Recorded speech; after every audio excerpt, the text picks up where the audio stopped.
کوتاه گپ میزنیم خوبتر میشه. نه حلش میکنیم، کوتاه حلش میکنیم. چه کسی آمده به اسلام توهین کرده ما اجازه دادیم؟ هر کسی که میگه یک نفر را نام بگیریم توهینش را به اسلام نام بگیریم در همین برنامه آمده باشه به اسلام توهین کرده باشه ما خوشحال شده باشیم مانده باشیم.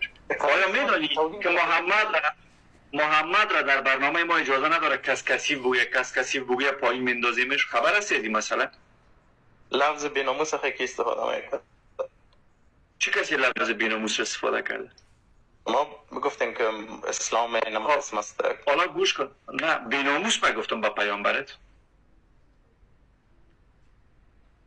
شما گفتین اسلام دین بیناموسی است. خب اسلام اگر دین بیناموسی نباشه رضای کبیر پس چی است؟ چرا شما این گپ که عزیز من وقتی مرد مسلمان میتونه پستان زن خود را در دهن مرد همسایه بده باز اسلام دین باناموسی است؟ این خو از نظر شما خو یک کار از نظر من رداء کبیر سنت رسول الله تان از جان دلم. خیر یک طرف میمانیم اول شما این گپ به من بگو. پس نگو دیگه جانم واسه اسلام دین اگر اسلام دین ناموزداری است عایشه چگونه غسل کردن را رسمی نشان میداده به صحابه محمد؟ کار حضرت عایشه نبوده. اگر اسلام دین باناموسی است عایشه چگونه از عادت ماهیانه خود میه به شما قسم میکنه؟ چرا مادر ما نمیدونه از عادت ماهیانه خود به ما بگوید اما عایشه مادرتان میتونسته در کتابایتان است؟ اسلام دین ناموزداری است. یک خانم میتونه همراه خانم هر چیز درباره کار زنان همراه خانم نیست. صحیح بخاری عزیز من صحیح بخاری آمده برای شما مردان به خانم نه به مردا گفته عایشه. با مردا در مورد عادت ماهیانه خود یک زن میگه بعد شما در مورد ناموس صحبت میکنی؟ در اسلام یک خانم میتونه درباره هر چیز صحبت کنه تا وقتی که حجاب باشه. و مقصد اسلام اینی است. بسیار خوب. پس عایشه که پرده گرفته عایشه که پرده گرفته حریر گرفته پیشوی دو تا مرد غسل کرده او را کجا ببریم؟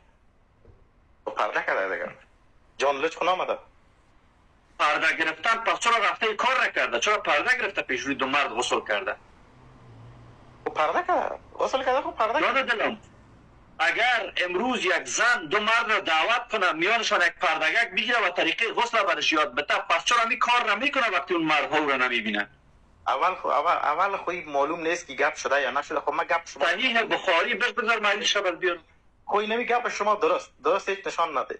درست نمی هیچ نشان نده. اما در این سنه هیچ نگو دیگه پس که نه اول که نه آمده میدانی که کمی صحیح بخاری را باز میکنم جانم. صحیح گپ بان صحیح گپ درست است. خب صحیح سی کار کرده قبول میکنم می کار کرده اما این ثابت نمیسازه که اسلام دین خراب است. یک طرف میمونه. سوال از شما است رضای کبیر ثابت نمیسازه که اسلام دین خراب است.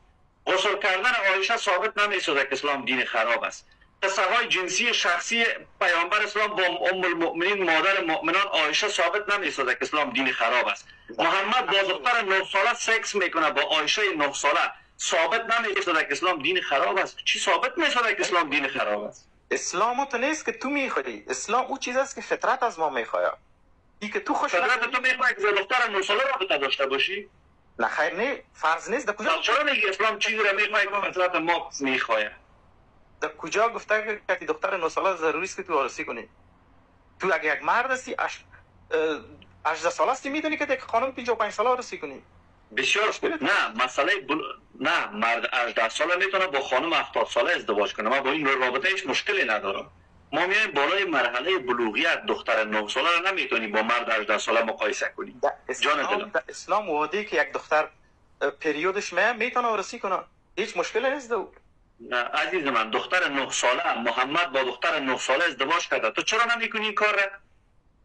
ما برات میگم آل در آلمان پای تقریبا ما ضروری نیست ما فرض نیست که من این کار را بکنم. نه فرض ببین عزیز من ببین جانم در قرآنتان گوش کن عزیز دلم در قرآنتان آیت آمده دخترانی که هنوز عادت ماهیانه ندیدند عده طلاقشان به این اندازه است.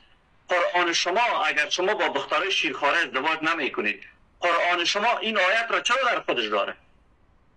ای که شما قرآن لفظایش بالا و پایین میکنید یا علیده گپ است. عزیز من آیت 4 سوره طلاق دختری که هنوز حیض ندیده چند ساله است؟